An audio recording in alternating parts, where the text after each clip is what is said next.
Та нар шуналтай мөнгөн дуртай хүмүүсийн талаар юу гэж боддог вэ? Тэгээ миний хувьд гэх юм бол би өмнө нь шуналтай янз бүрийн мөнгөн дуртай хүмүүсийг тийм ч сайн хүмүүс гэж боддгоо байсан. Өмнө нь би ер нь бол шуналтай харагдахаас маш их айдаг байсан. Өөрийнхөө бүтээгдэхүүнийг зарахтаа ч юм уу бичлэгээ хийхдээ сургалтаа явуулахдаа хүмүүс намайг шуналтай гэж бодчиход эсвэл бурхан шуналтай хүнд тийм ч дурггүй гэсэн. Тэгээ миний энэ далд бодол миний орлого бүх зүйлийг ингээд айгүй хаадаг байсан юм бэлээ.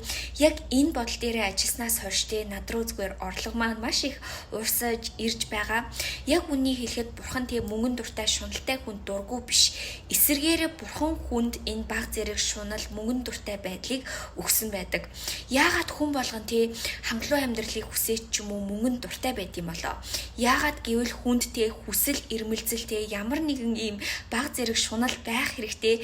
Тэгжээж та өөрийнхөө хийж байгаа зүйлдээ анхаараад чадвар авьяас бүх зүйлээ ашиглаж өөрийнхөө хүсэл эрмэлзэл энэ хүсэж байгаа мөнгө санхүүгийн эрх чөлөөндөө хүрэх ёстой байдаг. За жишээлбэл та нар бизнес хийдэг хүмүүсийг бодоод үзээрэй. Энэ миний хэрэгэлдэг Grande Cosmetics сормоос хүмсэг ургуулагч серумны бүтээгдэхүүн байж гин. Миний хайртай бүтээгдэхүүн. Тэгээ дээрэс нь бас Rihanna-гийн хацар өнгөдөгч байж гин.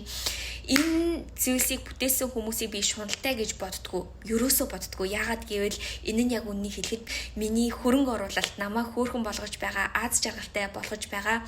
Яг үнтэй адилхан таны хийж байгаа зүйл чинь, таны хийж байгаа бизнес чинь, явуулдаг сургалт чинь, гараараа бүтээсэн бүх зүйл чинь хэн нэгнийг аз жаргалтай болгох бөгөөд та энэ хийж байгаа зүйлээрээ дамжуулаад өөрийнхөө хүсэж байгаа бүх зүйлийг авч болно. Тэгээ эсвэргээрээ бурхан юм хийж байгаа шуналтай хүсдэг хүмүүсийг эсвэргээрээ шагнадаг. Тэгээ мэдээж муу шунал гэж байгаа хар цагаан бүгд оршиж байдаг. Муу шунал гэж юу вэ гэхээр өөрийнхөө чадвар, өөрийнхөө хийж байгаа зүйлдээ итгэж чадахгүй бусдын зүйлд зүгээр л шунаа ямар нэгэн зүйлийг зүгээр авахыг хүсэх.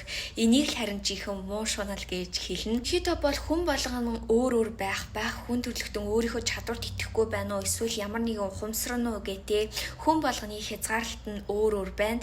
Хэрвээ та өөрийнхөө далд бодол, далд ухамсар дээрээ ажиллая гэж бодож байх юм бол хүссэн зүйлээ манифест хий гэж бодож байх юм бол дээрээс нь шинжлэх ухаан дээр суурилсан хоолзын сургалтыг аваад өөрийнхөө хамгийн гайхалтай хувилбарыг бүтээе гэж бодож байх юм бол миний сургалтанд суугаад 21 хоногийн дотор өөр дээрээ ажиллаад өөрийнхөө хамгийн гайхалтай хувилбарыг надтай хамт бүтээгээрэй. За тэгээд бүгдээрээ сургалтын дээр уулзцгаая. Баяртай.